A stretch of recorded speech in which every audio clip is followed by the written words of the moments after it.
Hello బావా అక్కొచ్చిందిరా. అక్కెవరు? మీ ఆవిడ వచ్చిందిరా.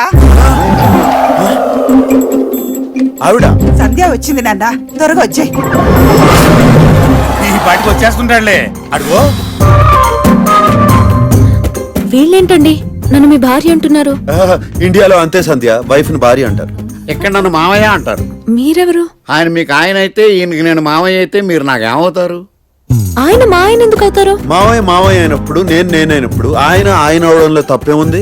నేనేమంటున్నాను, మీరేమంటున్నారు, ఆయనేమంటున్నారు. అబ్బో ఇప్పటిదాకా వీళ్ళిద్దరే అనుకున్నాను, ఇప్పుడు ఈవిడ కూడా తయారైంది. మీరేమంటున్నారు? ఏ సంధ్య, ఈ కామెడీ అన్ని వాళ్ళకి తెలుసు. మన రూమ్ లోకి వెళ్ళి ఫ్రీగా మాట్లాడుకుందాం.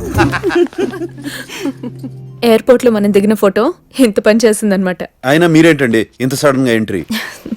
మీ ఐప్యాడ్ నా బ్యాగ్ లోకి వచ్చింది. సర్ప్రైజ్ చేద్దామని ఫోన్ చేయకుండా వస్తే ఇంత జరుగుతుందని ఊహించలేదు.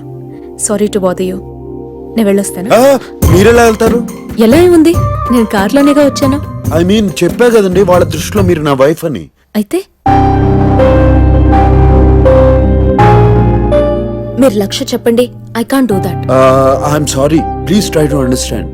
అయినా మీ తాతయ్య గురించి, మీ ఫ్యామిలీ గురించి అంత కన్సర్న్ ఉన్నప్పుడు మీరే అత్తయ్య కూతురుని చేసుకోవచ్చుగా. Oh I'm so sorry. మీ లైఫ్ లో ఇంకెవరైనా ఉన్నారేమో తెలుసుకోకుండా నేను అలా అనకూడదు. అదే మీకు ఎలా చెప్పాలో ఆలోచిస్తున్నాను. నేను ఆల్రెడీ లవ్ లో ఉన్నానండి. అవునా? పేరేంటి? ఆ అమ్మాయి పేరు మాయా. నేను 10 ఏళ్లుగా ప్రేమించుకున్నాను. ఈ మధ్య మా ఇద్దరి మధ్య చిన్న మిస్అండర్స్టాండింగ్ వచ్చి విడిపోయాం. మొన్నే తను లేకుండా బతకలేనని, తనే నా ప్రాణం అని, తనే నా సర్వస్వం అని నాకు అర్థమైంది. ఈ మాట తనకి చెప్పాలని ఫోన్ చేస్తుంటే తాతయ్యకు ఒంట్లో బాగాలేదని ఫోన్ వచ్చింది. అందుకే ఇండియా వచ్చాను. పేరుకు నేను అమెరికాలో పెరిగినా నాదంతా మిడిల్ క్లాస్ మెంటాలిటీ అండి. ఐ మీన్ ఈ బంధాలు అనుబంధాలు అంటే నాకు ప్రాణం. ఐఎమ్ సారీ అండి, నాకు మీ ప్రాబ్లం అర్థమైంది. కానీ నేను అర్జెంటుగా యుఎస్కి వెళ్ళి ఆ పిల్లలకి స్పాన్సర్స్ ని పట్టుకోవాలి. 10 days లో వాళ్ళు యుఎస్ వస్తున్నారు. మీకు తెలుసు కదా, పాపం వాళ్ళకి ఎక్కువ టైం లేదని. అదే మీ ప్రాబ్లం అయితే నేను స్పాన్సర్ చేస్తాను. వాళ్ళ ట్రిప్ కి అయ్యే ఖర్చు అంతా I will take care of it. మీరు నాకు హెల్ప్ చేస్తారని కాదు, ఆ పిల్లలను చూసిన రోజునే నేను ఫిక్స్ అయిపోయాను. థ్యాంక్ యూ సో మచ్ అండి. అసలు మీరు ఒప్పుకొని ఈ 3 రోజులు నా భారీగా నటిస్తే అన్ని ప్రాబ్లమ్స్ సాల్వ్ అయిపోతాయి. ఏమండి, ప్రపంచంలో ఎవ్వరికీ తెలియదండి. ప్లీజ్. సరేనండి, మీ ఇష్టం.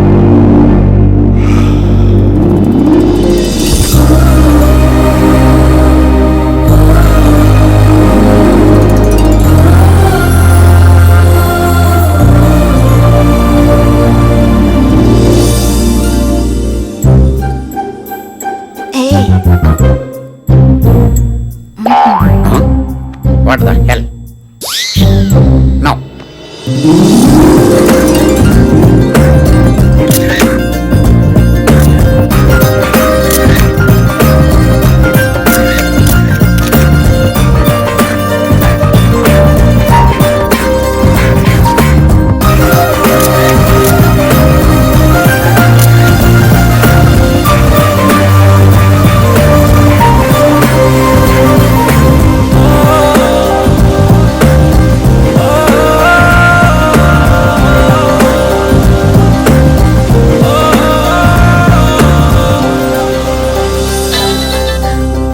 వెయ్యేళ్ళన్నయ్యా, నిన్నే తలుచుకుంటున్నాను, ఫోన్ చేసావు. నాకు ఎలాంటి వాడు కావాలో చెప్పమన్నావు కదా, ఆలోచించాను. తనకు మంచి ఫ్యామిలీ ఉండాలి. ఆ ఫ్యామిలీ కోసం తను ఏమన్నా చేయగలగాలి. ఒక్కసారి రిలేషన్షిప్ కమిట్ అయితే వాళ్ళతోనే జీవితాంతం ఉండాలనుకోవాలి. ఓకే. కొంచెం మిడిల్ క్లాస్ మెంటాలిటీ అయి ఉండాలి. అంటే అంటే ఈ బంధాలు, అనుబంధాలు, సెంటిమెంట్లు కొంచెం ఎక్కువ ఉండాలి. హే సంధ్య, ఇప్పుడే నిద్ర లేచావా? బుక్ ఏమైనా చదివావా? నో. వై? అలాంటి వాళ్ళు కలల్లోనో పుస్తకాల్లోనో తప్ప నిజంగా ఉండరు. Don't think too much Sandhya. Bye. Okay, bye. అయ్యా, రాములవారి గుడైతే కట్టించారు గాని ఇంతవరకు కళ్యాణపేటల మీద మీ కుటుంబ సభ్యులు ఎవరు కూర్చోలేదు బాబు. కనీసం ఈసారైనా తమ మనవడి గారితో. పొద్దుస్తమానం పోచుకోరు కబుర్లే గాని అసలు వచ్చిన సంగతికి రావయ్యా. చూడండి రామచంద్రయ్య గారు, మీరు రాముల వారి గుడి అయితే కట్టించారు గాని ఇంతవరకు ఆ పీటల మీద మీ ఫ్యామిలీ మెంబర్స్ ఎవ్వరూ కూర్చోలేదు. ఈసారైనా మీ మనవడితో ఓ నేను చెప్పింది అదే. ముక్కినా మూలిగినా కోపమేడికి. అవునవును, నువ్వు చెప్పిందే కరెక్ట్. మీ నాన్నగారు దూరమైన బాధలో రమణమ్మ గారు నలుగురిలోకి రావడం మానేశారు బాబు. కనీసం ఈ నెపంతోనైనా మునుపట్ల సంతోషంగా ఉంటారు. ముందు మనం వచ్చిన పని చూసుకుందామయ్యా. బాబు, మీ నాన్నగారు పోయారన్న బాధతో మీ నానమ్మగారు నలుగురిలోకి రావడమే మానేశారు. కనీసం ఈ నెపంతోనైనా ఆవిడ్ని సంతోష పెడితే. ఆయన చెప్పింది అదేనయ్యా. అవునవును, నువ్వు చెప్పింది కూడా కరెక్టే. చెవుడను ఒప్పుకోకుండా కవరింగ్ కోసం కక్కుర్తి. ఇది మాత్రం 100% కరెక్ట్ అయ్యా. బాబు, ఈయన చెప్పింది, ఆయన చెప్పింది, ముఖ్యంగా నేను చెప్పింది, ఈ మూడు దృష్టిలో పెట్టుకుని ఆలోచించు. అలాగేనండి, ఎలాగో టైం 1 month ఉంది కదా, ఏదోటి చేసి వస్తాను. ఏమండి, రేపటికల్లా మనీ ట్రాన్స్ఫర్ అవుతుంది కదా?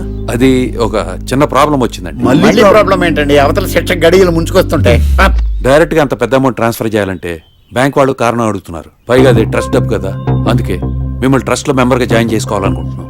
మరి ఇంకేమి చేసేయండి. తాతయ్య గారు మీ వైఫ్ ని కూడా మెంబర్ గా చేర్చమన్నారు. చేసేయండి, ఎలాగో ఆ అమ్మాయి మా వాడు రియల్ వైఫే కదా. సరే అయితే మీ మ్యారేజ్ సర్టిఫికేట్ కాపీ ఇస్తే తెల్లారే సరికల్లా అమౌంట్ మీ అకౌంట్ లో ఉంటుంది. ఏంటండి, మ్యారేజ్ సర్టిఫికేట్ ఏమన్నా దగ్గర పెట్టుకుని తిరుగుతారా? అయినా ప్రూఫ్ చూపెట్టడానికి ఇది ఏమన్నా దొంగ పిల్ల?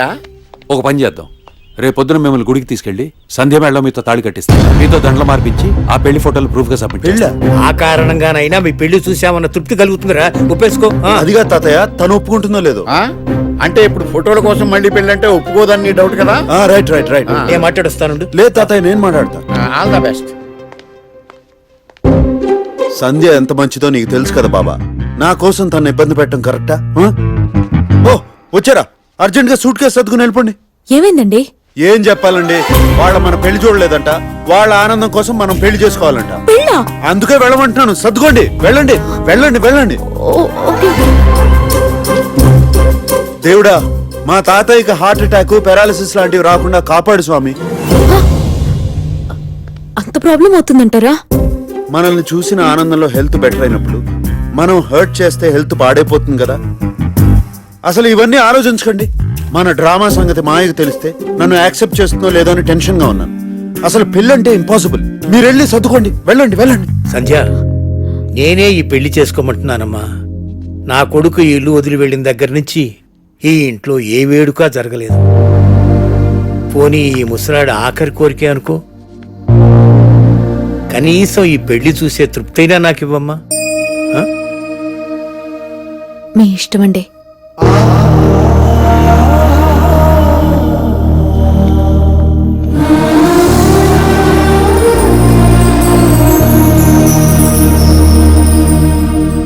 అదేంటండి అలా కమిట్ అయిపోయారు?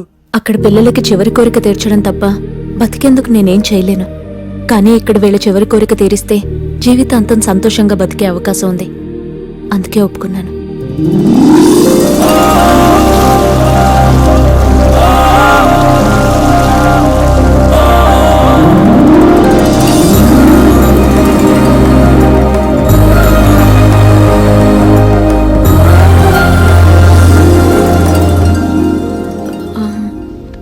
What happened?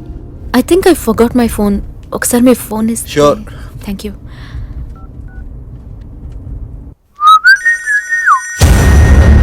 రోక్.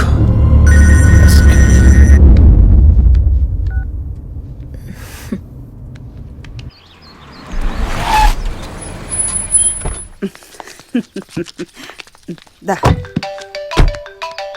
హలో, ఏంట్రా ఫోన్ చేశావు? ఏ నేనా నీకా?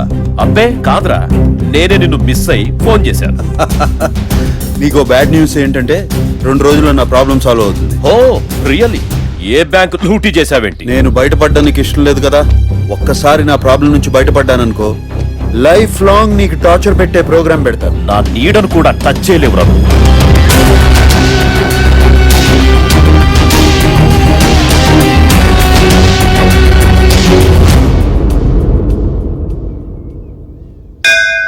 నాది దేశం కాదు. మీరున్న దేశమే నా దేశం. నాకు ఆస్తి లేదు. నాకుంది. నాకు వయసు ఎక్కువ. నాకు మాత్రం తక్కువ? వయసులో ఉండగా అన్ని అనుభవించిన మీకు నన్ను చేసుకోవడం వల్ల కోల్పోయేది ఏమీ ఉండదు. వయసు దాటిపోతున్న తోడులేని నాకు మీ చెయ్యిని అందుకోవడానికి మించిన అదృష్టం ఏమీ ఉండదు. ఈ హారం మా ఇంటి పెద్ద కోడలకి ఇవ్వటం తరతరాలుగా వస్తున్న ఆచారం అమ్మా. వాళ్ళ అమ్మకి ఇద్దామనుకున్నాం, కుదరలేదు. కనీసం నువ్వైనా వేసుకుంటే సంతోషంగా ఉంటుంది, వేసుకో.